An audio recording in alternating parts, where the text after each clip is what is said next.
Il y avait un projet commun avec mon éditeur, l'Atelier du Poisson Soluble, Olivier Bellhomme, qui souhaitait faire un album pour enfants, donc jeunes, jeunesse, plutôt politique.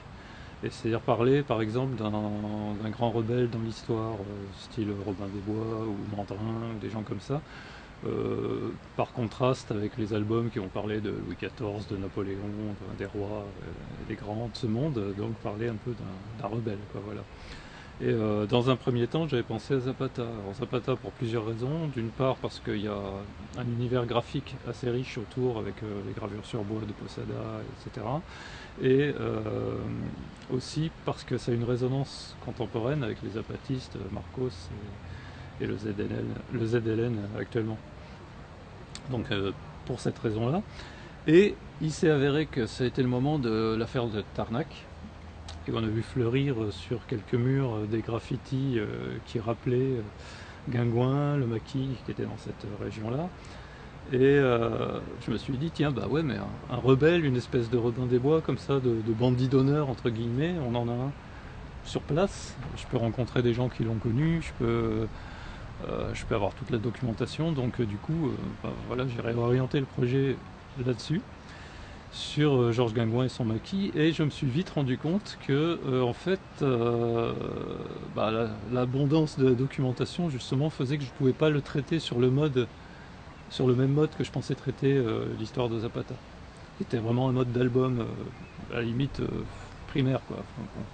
Donc j'ai réorienté le projet vers un album plus documentaire et à destination des adolescents, puisque l'idée c'était quand même de parler de cette histoire du maquis, de Georges Guingouin en particulier, qui est quand même un des grands maquis de France, des compagnons de la Libération, etc., et que pas assez connu en dehors de la région à mon avis. Donc c'est un éditeur national, donc qui n'est pas du tout régional.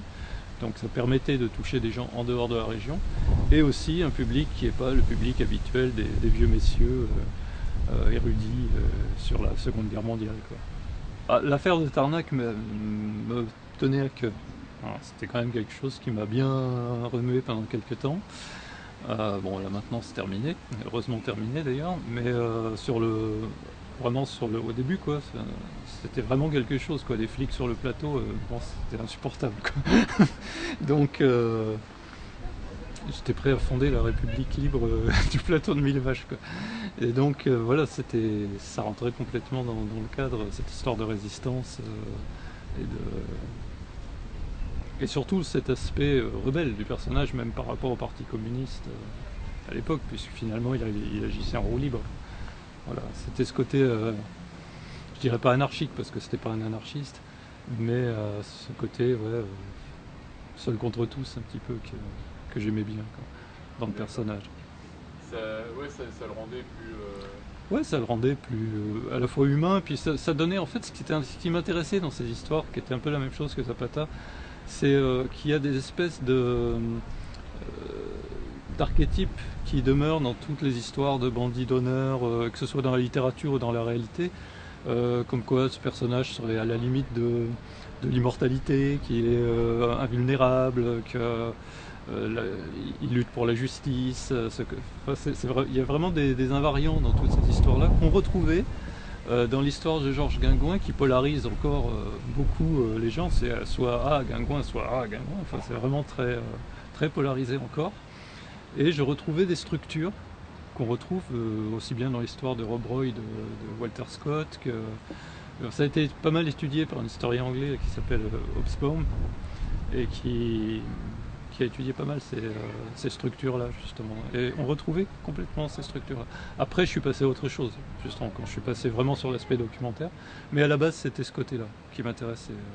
Bah ouais. Un héros, quoi. Voilà, le héros, la figure du héros. Et du coup, en fait, dans la construction de l'album, vous êtes parti un peu de cette. Voilà, vous partiez un peu de Zorro, et puis finalement.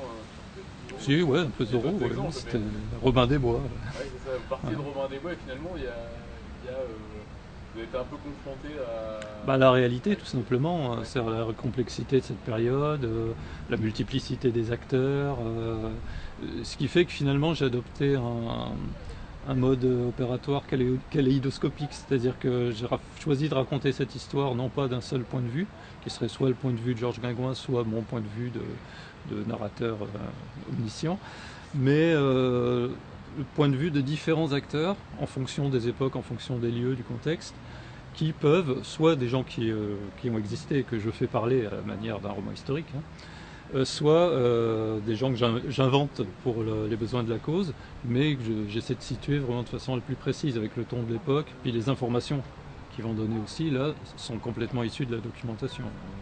J'invente rien. C'est la forme quoi, qui va être personnelle.